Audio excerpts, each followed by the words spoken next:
하나님의 선지자가 하는 역할이 단지 회개하라 하나님의 말씀을 선포하는 그런 역할만 있는 것은 아니었다는 것을 우리가 말씀을 통해서 계속 보게 됩니다.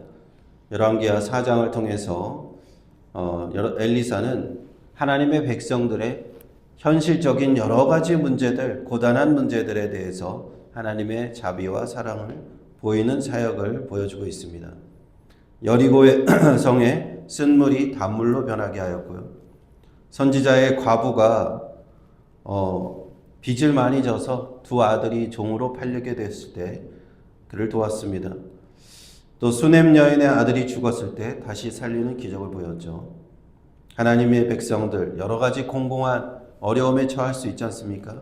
하나님께서 엘리사를 통해서 보여주신다는 것을 도와주신다는 것을 우리는 보고 있습니다. 오늘 말씀에서도 엘리사가 길갈에 이르렀을 때라고 나옵니다. 엘리사는 이스라엘 땅을 이렇게 순회하면서 하나님의 사역을 감당했는데 길갈, 베델, 여리고 이런 주요 거점들을 다니면서 하나님의 일을 감당하는데 그때 흉년이 들었다는 겁니다. 흉년이 들어서 비가 내리지 않아서 가뭄이 들고 백성들은 먹을 것이 없는 그런 때가 됐다는 겁니다. 원인은 알 수 없지만 이 흉년이 들면 먹을 것이 부족해지고 가장 먼저 고통받는 사람이 누구겠습니까? 바로 가난한 자들이에요. 가난한 자들. 오늘날도 경제 위기가 오고 경제적인 지금 이란 전쟁 때문에 유가가 폭등하고 물가가 오르고 경기가 침체되면 가장 힘들어지는 사람이 누굴까요?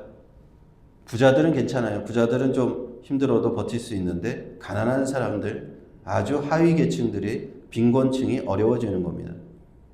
앞서 우리는 선지자 과부의 이야기에서도 알 수 있었듯이 이 선지자 그룹, 선지자의 생도라고 표현되는 일단의 선지자의 무리가 있었다는 겁니다. 이들은 그 중에서도 가장 가난한 무리에 속했습니다. 참 오늘날도 비슷해요. 하나님의 종들은 목회자들이나 선교사들이나 제가 대충 봐도 주변에 계시는 모든 분들이 참 힘들게 사시는 분들이 많아요. 하나님의 종으로 부르심을 받았지만 예나 지금이나 엘리사의 시대나 지금의 시대나 똑같다. 하나님의 사명만 받고 부르심만 받고 가는 것이지 하나님께서 그들에게 풍족하게 채워주시는 경우는 별로 없어요. 그냥 그때그때 일용할 양식을 주시는 거죠. 날마다 하나님이 공급해 주시는 것으로 살아가는 사람들이 이 선지자라는 것을 한번 깨닫게 되고요. 이러한 상황에서 엘리사가 이들을 돕는 또 상황이 된 겁니다. 엘리사는 그래도 좀 상황이 나았을 것 같아요. 이제 왕들에게 알려진 선지자였고 권력자들에게 인정받는 그런 선지자가 되었어요. 그래서 큰 솥을 걸고 선지자의 제자들을 위해서 국을 끓이라 이렇게 얘기하는 겁니다. 흉년이 들어서 먹을 것이 없고 굶고 있고 선지자들의 무리가 불쌍해서 어쩌면 수십 명, 100명에 가까운 이들을 위해서 어쩌면 여기 본문에는 안 나와 있지만 자기의 자비를 털어서 그들을 위해서 먹을 고기도 샀을지도 모릅니다. 국을 끓여서 주려고 했을지도 몰라요. 고기라는 단어는 없지만 그런데 문제가 생겼습니다. 39절에 한 사람이 그 큰 솥에 어쩌면 수십 명, 100명 가까이에 먹일 그 국을 끓이고 있는데 엉뚱한 재료를 넣었다는 겁니다. 아무리 맛있는 재료를 넣어도 20가지의 재료가 있으면 19개를 제대로 된 재료를 넣었는데 한 가지는 상한 재료를 넣으면 그걸 음식을 못 먹잖아요. 마찬가지입니다. 이 야등덩굴 에서 들 외 재료를 따랐다. 약간 호박 같은 그런 건데 이것이 먹을 수 없는 거였죠. 이 식재료로 쓸 수 없는 아주 독한 맛을, 쓴맛을 내는 재료를 넣었다. 그래서 배고픈 수십 명, 100명 가까운 선지자 생도들을 위해서 이 정성스럽게 끓인 국이 먹을 수 없게 됐다는 겁니다. 누가 고의로 한 건 아닙니다. 실수로 했어요. 모르고 실수를 하려 했습니다. 잘하려고 하다가 도움이 되려고 하려다가 이 사람은 실수를 한 겁니다. 무리가 국을 먹다가 외쳤습니다. 하나님의 사람이여 솥에 사망의 독이 있나이다. 그것을 먹을 수가 없는 상황이 되었습니다. 독으로 인해서 중독이 되어서 탈이 날 지경이 됐습니다. 이러한 한 사람의 실수 때문에 문제가 발생했을 때 어떻게 할 것인가? 그런데 하나님의 사람은 그 사람을 탓하지 않습니다. 그 사람에 대해서 전혀 한마디도 하지 않아요. 하나님께서는 우리가 잘하려고 하다가 어떤 실수를 할 수도 있잖아요. 그때 하나님께서 우리를 그렇게 크게 탓하지 않으신다는 겁니다. 우리 아이가 부모를 도우려고 이런저런 일을 하다가 사고를 쳤다고 생각해요. 엄마 설거지를 도우려고 하다가 접시를 깰 수도 있는 거잖아요. 그 아이를 나무라겠습니까? 좀 잘하려다가 그렇게 실수를 했지. 그렇게 이해하죠. 하나님의 마음은 우리가 실수를 하더라도 우리의 중심을 보십니다. 엘리사도 그 문제의 중심을 그 사람을 탓하지 않고 그 실수한 사람을 나무라지 않았습니다. 우리도 그런 마음을 좀 가져야 돼요. 어떤 문제가 발생했다고 해서 설사 우리가 다 같이 피해를 봤다고 해서 너무 그 사람을 몰아붙이면 안 되는 거예요. 엘리사는 하나님의 권능으로 이 문제를 해결합니다. 가루를 가져오라고 합니다. 솥에 던져놓고 그 솥 가운데 독을 없앤 그런 기적을 일으킵니다. 당시 그 가루는요, 어떤 해독 가루는 아니었을 거라고 생각해요. 엘리사의 그 하나님의 말씀을 통해서 쓴 국을 이제 먹을 수 있는 국으로 바꾼 것이죠. 여리고성의 쓴 물을 단물로 바꾸는 때 소금을 넣었잖아요. 소금이 마치 어떤 기적적인 그런 효능을 준 것이 아니라 하나님의 권능이 일어나는 한 매개체에 불과한 겁니다. 하나님의 그 능력이 나타나도록 그것은 하나님의 말씀으로 되는 것인데 하나님의 사람 엘리사는 이러한 것들을 통해서 하나님의 역사를 일으켰습니다. 사사로운 문제일 수 있는 이 국을 끓이는 문제에 대해서 성경은 기록하고 있습니다.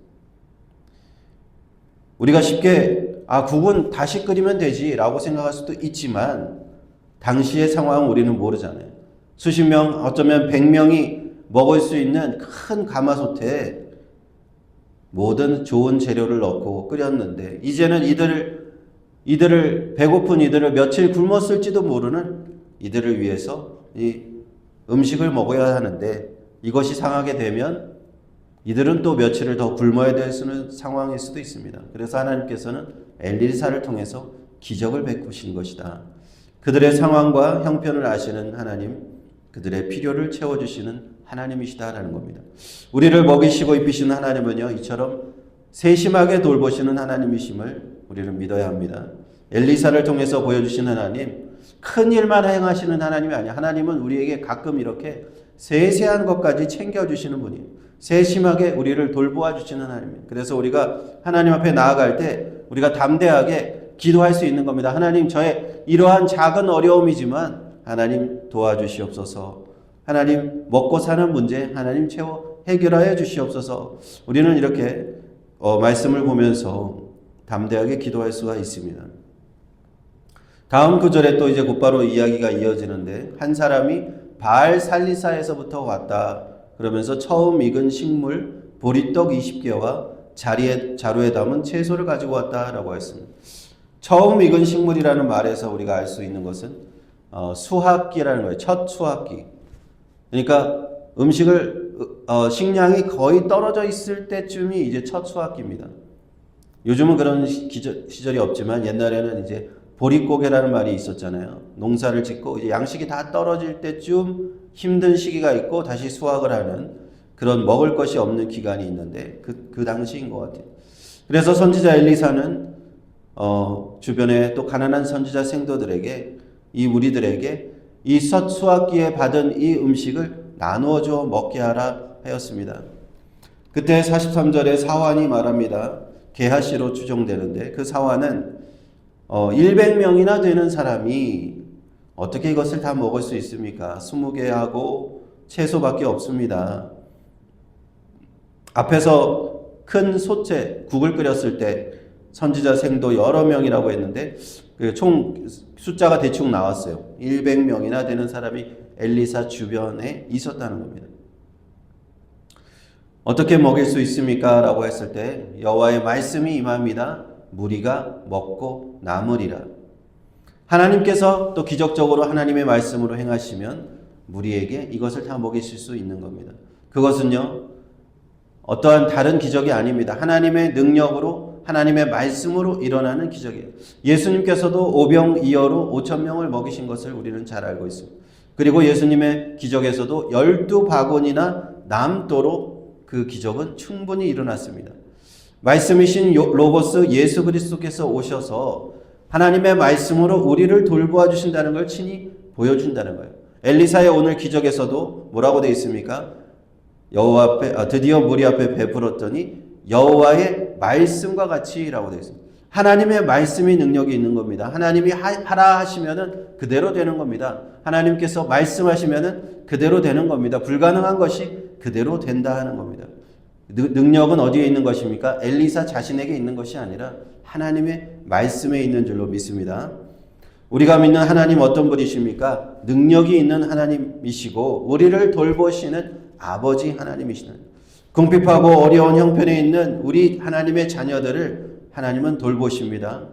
그래서 신명기 10장 18절에 고아와 과부를 위하여 신원하시고 나그네를 사랑하사 그에게 식물과 의복을 주시는 하나님이라 기록하여, 하나님의 성품을 얘기하는, 하나님의 성품은 자녀들을, 고통당하는 자녀들을 그냥 내버려 두시는 분이 아니라는, 먹을 것이 없고 굶주리는 이 선지자의 생도들, 무리들을 하나님은 돌보신다는 겁니다. 그러므로 우리가 이 시간 하나님 앞에 기도할 때 우리는 담대하게 요청할 수가 있어요. 하나님, 우리를 돌보시는 하나님, 우리의 필요를 채워주시는 하나님, 우리를 도와주십시오.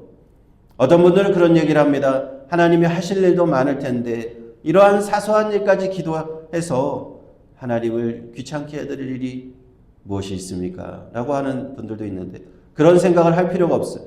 하나님께서는 들의 백합화도 입히시고 공중의 새도 먹이시는 분입니다. 하나님의 자녀들 얼마나 더 먹이고 입히시겠습니까? 그래서 우리가 기도할 때 담대하게 기도하기 바랍니다. 구할 자에게 구할 것이고 찾는 자가 찾을 것이고 문을 두드리면 열리게 하실 것입니다. 이것은 오직 하나님의 능력의 말씀으로 우리의 채우심을 경험하게 될 줄로 믿습니다. 기도하겠습니다.